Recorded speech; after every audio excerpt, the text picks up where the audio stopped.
আরও একটা নতুন ভিডিওতে তোমাদেরকে স্বাগত জানাই। আজ অনেক দিন পরে আবার চলে এসেছি। এখন আমি তোমাদের সাথে যে ভিডিওটা শেয়ার করছি সেটি আমার জন্মদিনের ভিডিও। দিনটি ছিল 18 আগস্ট। তো সেই দিনে আমরা সকলেই স্নান টান করে রেডি হয়ে নিয়েছি। জন্মদিন বলে কথা, কিছু স্পেশাল কিছু তো হবেই। তো সেই জন্য আমরা সকলে মিলেই ঠিক করেছিলাম সেদিনে আমরা বাইরে খাবো। তো মা এখানে আমাকে পায়েস খাইয়ে দিচ্ছে এবং আমরা এরপর সবাই মিলে একসঙ্গে রেডি হয়ে বেরিয়ে পড়ব। এখন আমরা চলে এসেছি বাড়ির নিচে, একে একে আমরা সকলেই রেডি হয়ে বেরোচ্ছি এবং বাবা নিজেদের গাড়িটা বার করছে। আর আমি এবং আমার ওয়াইফ দুজন মিলে গিয়েছিলাম টোটোতে করে। তো এখন আমরা বাইরে অপেক্ষা করছি, সবাই একসঙ্গে আসবে, তারপর আমরা একে একে চলে যাব। তো এরপর তোমাদের সাথে গিয়ে দেখা হচ্ছে একেবারে রেস্টুরেন্টে। এখন আমরা চলে এসেছি বিষ্ণুপুরের অতি চর্চিত যে রেস্টুরেন্ট আমি বাঙালি। এখানে আমি আর আমার ওয়াইফ আগে থেকেই চলে এসেছিলাম এবং এখন বাবা ওর মা চলে এলো। এরপর আমরা যাব ওপরে। এখন আমরা চলে যাচ্ছি রেস্টুরেন্টে। তো রেস্টুরেন্টে যাওয়ার সময় যে সিঁড়ির ধাপের পাশের যে দেওয়ালে, সেই দেওয়ালে একেবারে বাঙালিয়ানার যে সুন্দর নিদর্শন তা তোমরা সেখানে গেলে অবশ্যই দেখতে পাবে। প্রতিটি ছবি ছিল অনবদ্য সুন্দর। এখন আমরা ঢুকে গেছি রেস্টুরেন্টের ভিতরে। এটা ছিল বাইরের যে ছবি, সেই বাইরের ছবি। এরপরে আমরা যাব ভেতরে। তো এখন চলে এসেছি ভেতরে এবং বসে গিয়েছি আমাদের নিজস্ব যে সিট, সেই সিটে বসে গিয়েছি। ভিতরের অ্যাম্বিয়েন্সটা ছিল খুবই ভালো, সুন্দর পরিবেশ সৃষ্টি করা হয়েছিল এবং কিছুদিন আগেই যেহেতু ছিল 15 আগস্ট, তো সেই উপলক্ষে সাজানো হয়েছিল সুন্দরভাবে। আমরা একটু পরেই খাবার অর্ডার দেব। সিলেক্ট করে নিয়েছি কী কী খাবার দেওয়া হবে, তো আমরা অর্ডার দেব। এখন খাবার দেওয়া হয়ে গেছে এবং আমরা বসে আছি, অপেক্ষা করছি খাবারের জন্য এবং নিজেদের মধ্যে কথাবার্তা বলছি এবং ছবি তোলা হচ্ছে, সেলফি তোলা হচ্ছে। তখন আমরা যে সময় গিয়েছিলাম সে সময় খুব একটা ভিড় ছিল না, কিন্তু আমরা যখন ফিরে আসছিলাম তখন দেখছিলাম প্রচুর ভিড়। আমরা যখন গিয়েছিলাম প্রায় 1:45 বাজে, কিন্তু যখন ফিরে আসছিলাম তখন টাইম হয়ে গিয়েছিল প্রায় 2:30। এতটাই ভিড় হয়ে গিয়েছিল যে সেখানে লোক বসাতে পারছিল না। তো প্রথমেই আমরা গিয়ে অর্ডার দিয়েছিলাম আমপানার শরবত। সেই শরবত আমরা খাচ্ছিলাম, যথেষ্টই ভালো ছিল এবং সমস্ত যে খাবার দাবার আমাদের দেওয়া হয়েছিল তা ছিল কাঁসার বাসনের ওপর। এখানে যেসব খাবার পাওয়া যায় সেগুলো আমি একবার তোমাদেরকে দেখিয়ে দিলাম, হয়তো তোমাদের কাজে লাগতে পারে। বিভিন্ন ধরনের স্ন্যাক্স আইটেম থেকে শুরু করে যে ডিনার আইটেম পর্যন্ত যা যা পাওয়া যায় সমস্ত জিনিস এখানে তোমরা আসলে পেয়ে যাবে।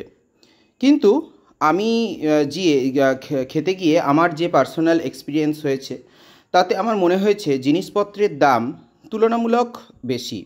অর্থাৎ খাবার কোয়ালিটি নো ডাউট ভালো, কোনো অসুবিধে নেই খাবার কোয়ালিটির সঙ্গে, কিন্তু পারিপার্শ্বিক রেস্টুরেন্টে যা জিনিসের দাম তার থেকে অনেকটাই বেশি জিনিসপত্রের দাম। তো এখানে বিভিন্ন ধরনের কম্বো আইটেমও তোমরা গেলে পেয়ে যাবে।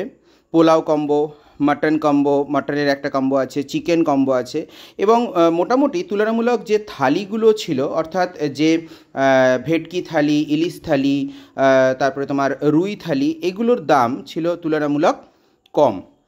তো এখানে আমি একের পর এক তোমাদেরকে দেখিয়ে দিচ্ছি। ফিশ এবং যে ননভেজ আইটেম, সেই ননভেজ আইটেমও তোমরা এখানে পেয়ে যাবে এবং তার পাশেই দেখো এখানে দামগুলোও কিন্তু লিখে দেওয়া আছে। তো আমরা যেসব জিনিসগুলো অর্ডার করেছিলাম তার মধ্যে ছিল একটা ছিল ভেজ থালি ছিল এবং দুটো ফিশ থালি ছিল। অর্থাৎ ফিশ বলতে তোমার ছিল কাতলা ফিশ ছিল দুটো এবং আমি নিয়েছিলাম ভেটকির। তো তখনও খাবার এসে পৌঁছয়নি, আমরা অপেক্ষা করছিলাম খাবার কখন আসবে এবং নিজেরা বিভিন্ন গল্প করছিলাম। তো যাই হোক, কিছুক্ষণ বাদেই খাবার চলে এসছে, ওরা সার্ভ করবে বলল, আমরা জিজ্ঞেস করলাম গিয়ে। তো এখানে খাবার চলে এসছে আর তার সাথে সাথে সুন্দরভাবে সাজানো পোস্ত বড়া। এখানে বিভিন্ন থালিগুলো দেখে নাও তোমরা, সুন্দরভাবে সাজানো রয়েছে কাঁসার থালার ওপরে। ভাত ছিল, দুটো তরকারি ছিল, তার মধ্যে শুক্তো এবং আরেকটা তরকারি ছিল, চাটনি ছিল, ডাল ছিল, আর আমি নিয়েছিলাম পমফ্রেট নিয়েছিলাম, আর ভেটকি ফ্রাইটা আগেই খাওয়া হয়ে গেছে। তো এখানে ছিল পমফ্রেটের থালি, আর তার সাথে আমরা নিয়েছিলাম একটা মিক্সড ভেজেরও একটা তরকারি নিয়েছিলাম। তো খাওয়া দাওয়া সেরে নিয়েছি, এবার ফিরে যাব বাড়ি ফিরে গিয়ে এরপর একেবারে চলে এসেছি বিকেলবেলা। আমরা ঘুরতে বেরিয়ে গেছি, আমি এবং আমার ওয়াইফ দুজনেই ঘুরতে বেরিয়ে গেছি। এটা তোমাদের অবশ্যই চেনা জায়গা, বিষ্ণুপুরে যারা থাকো তারা সকলেই চেনো লালবাঁধকে। তো সেই দিনের আকাশটা এবং আকাশের সঙ্গে সঙ্গে যে জল, সেই জলের রং একেবারে মিশে গিয়েছিল। আকাশ এবং জল দেখে বোঝার উপায় নেই যে কোনটা জল এবং কোনটা আকাশ, অর্থাৎ নীল, একেবারে পুরোটাই নীল হয়ে গিয়েছিল। তো আমরা একটু বিকেল করেই গিয়েছিলাম, সেই জন্য হয়তো এরকম, এবং মেঘাচ্ছন্নও ছিল, তো সেই জন্য হয়তো এরকম মনে হচ্ছিল। তো আস্তে আস্তে ঘোরাফেরা করে এখন সন্ধে হয়ে গেছে, আমরা এবারে ফিরে যাব। তো যাওয়ার সময় আমরা একটু বাজারে যাব, কারণ কিছুদিন বাদেই আমাদের একটু বাইরে যাওয়ার আছে, তো কেনাকাটার আছে, তো সেই জন্য আমরা একেবারে চলে যাব বাজারে। এখানে আমরা চলে এসেছি, বাজারে চলে এসেছি, অর্থাৎ শপিং মলে চলে এসেছি। সেখানে সমস্ত জিনিস একসঙ্গে হাতের মুঠোয় পাওয়া যায়, সেই জন্য অনেকে বাজারের থেকে এখন শপিং মলকেই বেশিরভাগ প্রেফার করে। সেখানে একেবারে যেমন ঘরের নিত্য প্রয়োজনীয় যেসব জিনিস সেগুলো পাওয়া যায়, তার সঙ্গে সঙ্গে ড্রেস থেকে শুরু করে সমস্ত জিনিসের আইটেম পাওয়া যায়। তো এখানে দেখছি যে কি কি জিনিস নেওয়ার আছে, তো সেগুলো একের পর এক আমরা তুলে নেব। তো তুলে নিয়ে তারপর আমরা যাব ওপরের সেকশনে, অর্থাৎ সেখানে লেডিজ সেকশন রয়েছে, সেই লেডিজ সেকশনে আমরা চলে যাব। আমাদের নিচেতলার জিনিস সমস্ত নেওয়া হয়ে গেছে, এখন আমরা চলে গেছি লেডিজ সেকশনে। সেখানে কিছু টুকটাক জিনিস কেনার ছিল, তো সেগুলো কিনে নিয়ে একেবারে এরপর চলে আসব বাড়ি।